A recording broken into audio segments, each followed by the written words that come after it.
అనన్య పాలు తాగేస్తుంది. పాలు తాగిన తర్వాత ఈలోపు అనన్యకు ఏమీ జరగదు. ఇప్పుడు ఏమైంది? మరి నా ప్రాణాలు పోలేదే, నేను పాలలో విషం కలిపానని చెప్పేసి నా మీద లేనిపోని నిందలు వేసి కావాలని చెప్పేసి నన్ను బలవంతంగా బయటికి గెంటారని పక్కగా ప్లాన్ చేసినట్టున్నారు చిన్నత్తయ్య గారు అని అనన్య అంటూ ఉంటుంది. ఏంటి, పాలలో విషం కలిపిందే కాకుండా ఇప్పుడు ఆ పాలు తాగి నేను చావలేదని చెప్పేసి నాటకం ఆడుతున్నావా? నువ్వు పాలల్లో విషం కలిపింది మనమ్మ చూసింది కదా, మరి ఆ మనమ్మ చూస్తే ఇప్పుడు నేను తాగాను కదా నువ్విచ్చిన పాలే, అప్పుడు ఆ సమయానికి నాకు ఏదో రకంగా కావాలి కదా, అంటే ఇప్పుడు నాకేం జరగలేదు కదా, అంటే కావాలని మనసులో కుట్ర పెట్టుకొని ఇదంతా మీరు నాటకం ఆడి లేనిపోని నిందలు నా మీద వేస్తున్నారా? ఇదెక్కడి న్యాయమండి అని అనని అంటూ ఉంటుంది. ఏదో చేశావే, కానీ ఇప్పుడు తప్పించుకునడానికి చాలా ప్రయత్నాలు చేయకుండా సులువుగా తప్పించుకున్నానని చెప్పేసి అనుకుంటున్నావే. అయ్యో, నేనేం చేశానండి?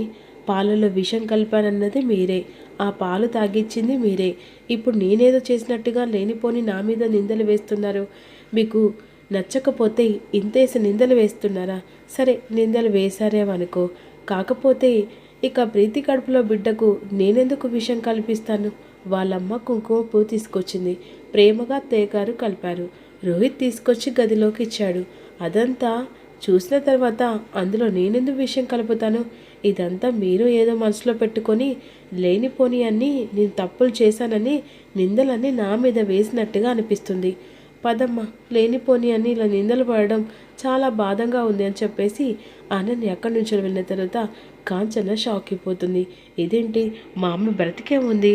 ఈలోపు ఆనంద భైరవి, అక్క నువ్వు నన్ను అపార్థం చేసుకోవట్లేదు కదా, అది కావాలని నాటకం ఆడుతుందక్క, ఇందులో విషయం కలిపిందని మనమ్మ ఫోన్ చేసి చెప్పేదాకా నాకు తెలియదక్క.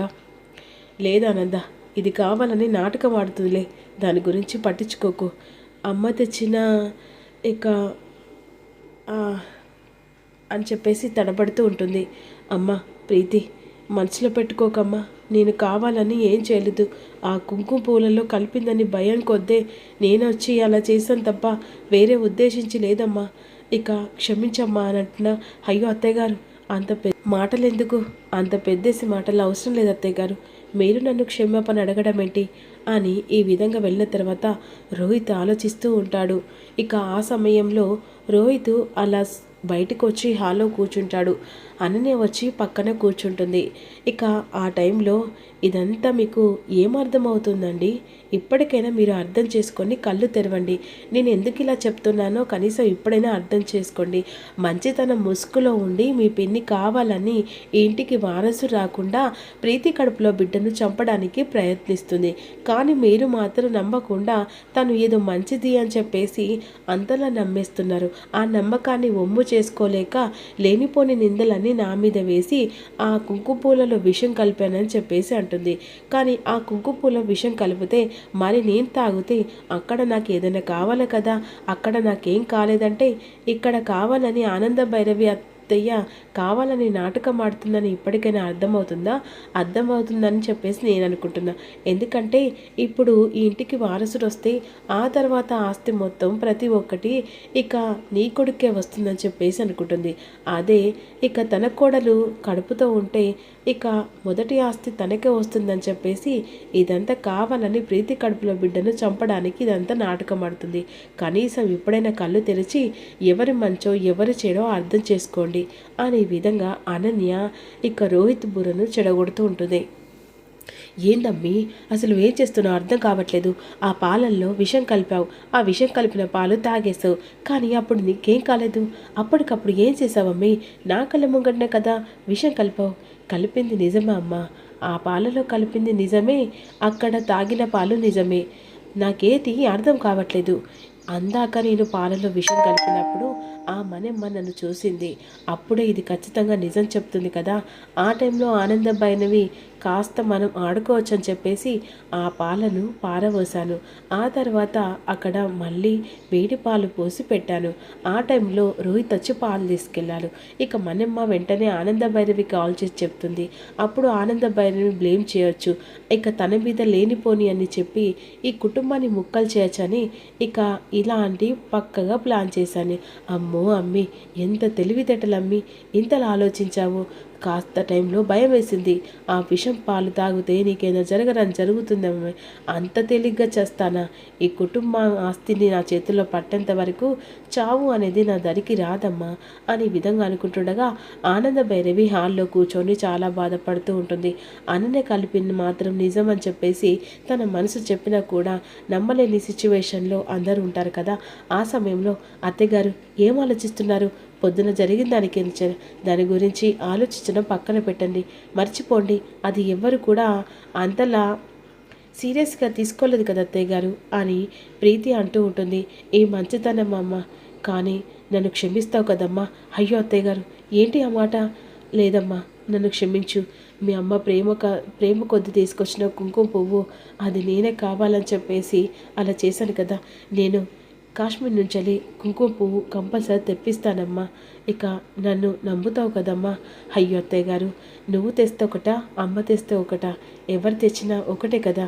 అయినా నీ ప్రేమ అనేది నా కడుపులో బిడ్డకు ఎప్పటికీ ఆశీర్వాదం ఉంటేనే ఇక నా బిడ్డ చల్లగా బ్రతుకుతారు అని చెప్పేసరికి ఇక వెంటనే ప్రీతిని తల మీద ముద్దు పెడుతుండగా ఈలోపు రోహిత్ అలా కోపంగా చూస్తుండగా, చూసారండి ఇక ప్రేమ ఎలా నాటకం ఆడేలా ఆ ప్రేమను ఇక ప్రీతిని నమ్మించే ప్రయత్నం చేస్తుందో. కుంకుమ పువ్వు తెప్పిస్తుందట. ఆ కుంకుమ పువ్వు తెప్పించినట్టు తెప్పించి ఆ తర్వాత అందులో విషం కలిపి కడుపులో బిడ్డను చంపేస్తే అప్పుడు మీ పరిస్థితి ఏంటండి? ఇంటికి వారసుడు రాకుండా ఇదంతా పెద్ద నాటకం ఆడుతుంది కదా. అయ్యో, కానీ నేను ఎన్ని చెప్పినా మీరు దాన్ని అపార్థం చేసుకొని ఇక మా పిన్ని మంచిదని చెప్పేసి నమ్ముతూ ఉంటారు. ఆ నమ్మకమే రేపు అమ్మాయి రేపు కడుపులో బిడ్డ చనిపోయేదాకా పురస్తే అని మళ్ళీ రోహిత్ని రెచ్చగొడుతూ ఉంటుంది. ఇక అన్ననే చెప్పేది నిజమే కదా, ఇందాక పాలలో విషం కలిపిందని చెప్పేసి ఇక పిన్ని వచ్చి చెప్పింది, కానీ అందులో విషం కలిపలేదు. అంటే ఖచ్చితంగా తను మనసులో ఇక ప్రీతికి కొడుకో బిడ్డ పుట్టడం ఇష్టం లేదన్నమాట అని రోహిత్ మనసులో అనుకుంటూ ఉంటాడు.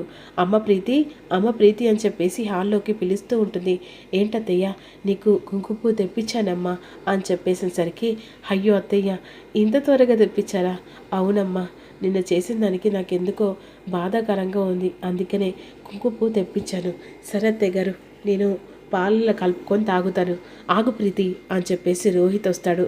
ఏంటండి? ఆ కుంకుమ పువ్వు పాలల్లో కలుపుకొని తాగడానికి వీలేదు. ఏంటి రోహిత్, ఏమైంది? వద్దు పిన్ని, ఏ కుంకుమ పువ్వు తాగడానికి వీలేదు. కడుపులో బిడ్డ కుంకుమ పువ్వు తాగుతూనే ఇక అందంగా పుడతారా? ఇక ఇది తాగుతూనే పుడతారా ఏంటి? తాగకుండా కూడా పుడతారు కదా. అలాంటప్పుడు తన కుంకుమ పువ్వు ఇవ్వాల్సిన అవసరం లేదు పిన్ని. వద్దులే. అదేంటి నాన్న, ఇక తన కోసం అని కుంకుమ పువ్వు తీసుకొచ్చాను. నిన్న తను తాగలేదు కదా. వద్దులే పిన్ని, ఆ కుంకుమ పువ్వు ప్రీతి తాగదు. ఎవరి మనసులో ఏముంటుందో ఏమీ అర్థం కావట్లేదు. అందుకనే తను జాగ్రత్తగా చూసుకోవాలనుకుంటున్నాను. ఎట్నుంచో ప్రమాదం వచ్చేది కూడా తెలియట్లేదు. నమ్మిన వాళ్ళే ఇక నత్తింట్లో ముంచుతారని చెప్పేసి సామెత ఉంది కదా, అలా అనిపిస్తుంది పిన్ని. రా ప్రీతి. అదేంటి రోహిత్, అలా అపార్థంగా మాట్లాడుతూ ఉన్నావేంటి? ఏంటి తెలియదు కానీ నువ్వు రా అని చెప్పేసి రోహిత్ ప్రీతి చేయి పట్టుకొని తీసుకొని వెళ్తాడు. ఈలోపు వెంటనే ఇక శరణ్య వచ్చి, బావగారేంటి అలా మాట్లాడుతున్నారు అత్తయ్య? నిన్న జరిగిన దానికి మనసులో ఇక అలా బాధపడి మాట్లాడుతున్నాడేమో శరణ్య. లేదత్తయ్య, బావ మాటలలో ఏదో తెలియని అపార్థం మాట్లాడు అంటే కావాలని ఇదంతా నువ్వు చేసినట్టుగా బావ మనసుకి అలా అనిపిస్తుందేమో. ఇక నేను అదంతా చేయలేదని నా కొడుకు నమ్ముతాడమ్మా. కానీ బావ మాటల్లో అలా అనిపించట్లేదు. ఏదో కావాలని అక్కయ్య కడుపు పోగొట్టడానికి మనమే బాధితుల్లాగన్నట్టుగా మాట్లాడినట్టుగా అనిపిస్తుంది. ఇక ఈలోపు అనన్య పైనుంచి ఈ మాటలు విని, ఇదే కదా నాకు కావాల్సింది. రోహిత్ని రెచ్చగొడుతూ ఉంటే ప్రతి ఒక్కటి ఇక అలా హ్యాపీగా సాగుతూ ఉంటుంది. ఆ తర్వాత కుటుంబం ముక్కలవుతూ ఉంటుంది. అనే విధంగా అనుకుంటూ ఉంటుంది. ఇక రోహిత్, ఏంటి రోహిత్ అలా అత్తయ్యగారితో మాట్లాడవు? ఇక మాట్లాడడంలో తప్పేముంది? నిజమే కదా మాట్లాడింది. నిన్న జరిగిన దానికి చూస్తూ ఉంటే కావాలని పిన్ని ఏదో చేసినట్టుగా అనిపిస్తుంది. రోహిత్, పిచ్చిగా మాట్లాడుతున్నావేంటి? అత్తయ్య ఎప్పుడు అలా చేయదు. ఏమో, ఎవరి మనసులో ఏముందో ఎవరికి తెలుసు. ఎందుకంటే నీ కడుపులో బిడ్డను చంపి ఈ ఇంటికి వారసుడు రావాలని ఫస్ట్ ఇక శరణ్య రావాలని అనుకుంటుందేమో. రోహిత్, నువ్వేనా ఇలా మాట్లాడుతుంది? ఈలోపు ఇక తన కొడుకు సమాధానం చెప్పడానికి ఆనంద భైరవి రోహిత్ గది వైపు వెళ్ళేసరికి ఆనంద భైరవి మీద నింద వేస్తుండగా అది విని గుండెలు పగిలిపోతూ ఉంటుంది ఆనందకు. ఏం జరుగుతుందో తెలుసుకుంది.